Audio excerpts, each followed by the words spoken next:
It seems like everybody in the video game industry fancies themselves a political activist, like they have opinions that are so great that they need to shout them to the world, even though it makes their games look bad, makes their companies look bad, and pushes potential customers away. But whenever I talk about community managers, it's because of their activism. They're silencing people, they're banning people, they're shouting from the rooftops their opinions, and now the community manager for Highguard is stirring up controversy because some of their opinions that they've been posting have been getting quite a lot of attention, and they are the exact type of person you would expect in this role.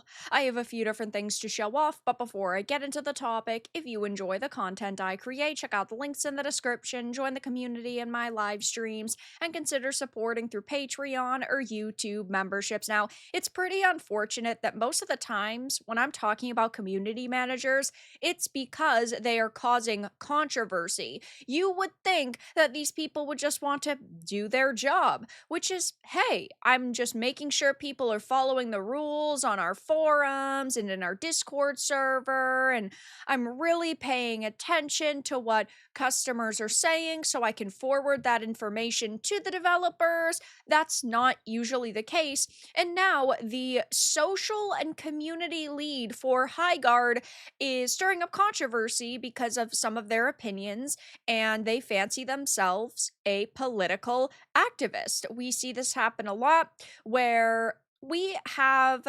individuals weaseling their way into an industry, specifically the video game one in this case. They make sure that they are doing their best to influence the community around the game and around their experience. And well, they just want power. That's why they tried to get this role in the first place. They want to feel like they are in charge of a situation, and it never looks good for these companies. I know that if I was a company and my social and community lead was silencing people and attacking people and calling potential customers ists and phobes and names in general, I would not be happy. But in this case, this person is somebody who has been in the industry for quite a little while on games like Overwatch and Apex Legends, and they are a Blizzard alum. So they work for very specific types of companies in very specific settings. And now they're on Highguard, a game that is already, embroiled in controversy, a game that a lot of people are already not happy with. This does not help though. So Savvy had posted, this is the CM for Highguard claiming Elon is a Nazi, but pays for X and continues to be here. I always think that this is so funny. There are so many lunatic leftists who decide, I'm not going to use X anymore. I'm not going to support this platform. They give a whole line of excuses. They leave for a couple weeks, then they come back. Most notable example of this is Alyssa Mercante. She every 5 minutes says, I'm leaving X. Oh, then she's back on X. I'm leaving X. Oh, she's back on X. It's just an endless cycle. It says, though, she has previously done the big virtue signaling and genuinely believes the nonsense numbers about 50-50 gaming split. At least all these people are contained in a new IP, but it won't last long. This plus outsourcing the heroes for the hero shooter game tells me they really did focus on all the wrong things. Though when you play Highguard, it makes you wonder what they even did choose to focus on. It's all so mismatched. I did a review on my experience in Highguard. It is on my second channel. It will be linked down below. And you can also go to this channel and just check out the playlists. It's right at the top. But I did not have a good time in this game. It was constantly kicking me out of the experience. I had 2 out of 3 penalties, and then I would have been locked out from playing the game because the game crashed. And it crashed in my first freaking match, which was very infuriating. But the size of the maps versus the amount of heroes didn't help. I know they've actually added a 5v5 limited time mode, which is good because it makes the game a little bit more fast-paced, but also, why didn't you add that in on day one? Plus, why is it limited? Makes no sense to me. The heroes are kind of weird. The gunplay isn't that good. It just has a lot of problems. So they should probably be focusing on earning as much goodwill as possible and not causing as much controversy as possible. Now, this is a pretty new post. It is from January 20th, 2025. It says, in a world where a literal Nazi salute is given at the presidential podium shortly after anti-trans BS was spewed, let me be perfectly clear. Your existence is valid. You are loved and you deserve to be protected.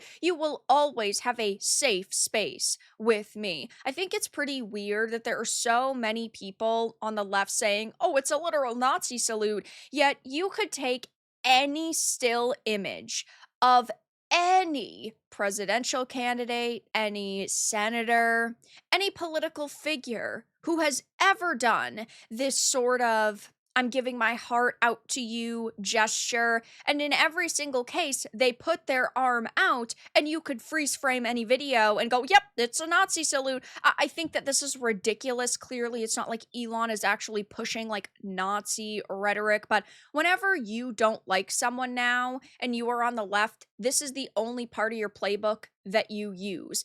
You call everybody an ist and a phobe, and in this case, an NZ, because what you are trying to do is you are trying to demonize them. You are trying to call them evil, even if they aren't. Alex Frostwolf had said, so you found out your favorite creator is actually a bigot, and now you have an extra 5 to 10 on your hands. Here are some charities you can donate it to instead. GLAAD, Trans Life, SAGE, Outright Action International, the Marsha P. Johnson Institute, the Trevor Project. This was back in 2023. I don't necessarily know around this time what was happening and like what this person was referring to, but apparently if your favorite content creator is a bigot, you need to donate money to the causes that they personally deem are acceptable. Here's another thread of posts that this person made in August of 2025 saying, dang, my first 3 months at Wildlight have zoomed by. As part of some work I'm doing, a question keeps coming to mind that I'm curious about. What do you think makes a gaming community toxic? Is it inherent to certain types of games? Does it happen over time, and why? 31 likes, 5 comments, and somebody named J. Antonio had said, we have to remember that gamers as a demographic are very conservative. Although there have been strides in representation, topics, and diversity from both developers and players' standpoints, there is still a large white, cis, hetero male chunk who make up the gaming environment. Now, I do not think that having like white and cis and male audiences means that they are conservative.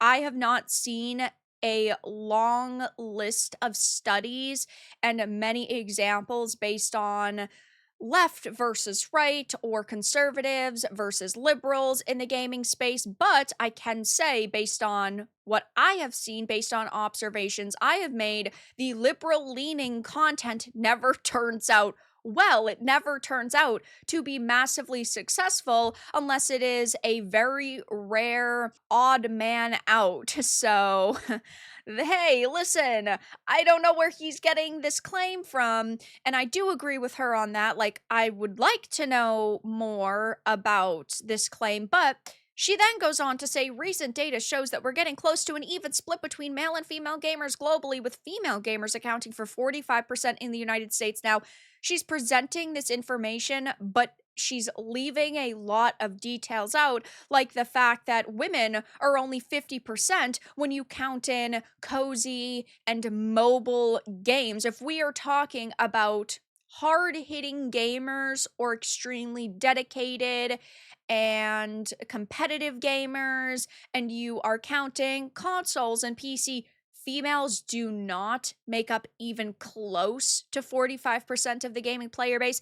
Hey, which is fine. But I think that companies need to realize they still need to be making content for a male skewing audience, even though they're not. And as a woman myself, I always say this, I am way more attracted to games that are made for men. I 9 times out of 10 will choose a game made for men or primarily men in mind whether that is Souls-likes or action games or stealth games or competitive games over the cozy and mobile games that are, ooh, heavily marketed towards women. So, yeah, it just seems to me that Alex Frostwolf here, the social and community lead for Play Highguard, just wants to seem like an authoritative figure. They want to be taken seriously. They want people to look at them with a sense of respect as if people owe them something, which of course isn't the case. So I'm definitely curious to see if anybody else on Play Highguard comes out and makes any other controversial statements.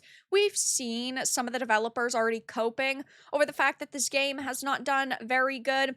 The player counts have actually gone up a little bit to 11,733 because they added the 5v5 mode, but that clearly isn't saving them. It isn't really helping them all that much. And even if you take away the 3v3 versus 5v5 debate, the rest of the game still has a lot of problems. So I'll definitely be keeping my eye on the Highguard team and what they're up to. But yes, it's no shocker to see that their community manager is very vocal on social media. And while she has a right to be, that still doesn't look very good for companies when you're pushing away potential customers and, yes, being divisive. But that's all that I really had to discuss in this video. Let everyone know your thoughts in the comments below. If you found this important and informative, make sure to give it a like, share it, and subscribe to the channel. And if you didn't, give it a dislike. I appreciate your support either way, but I'll talk to you all again in the next video really soon.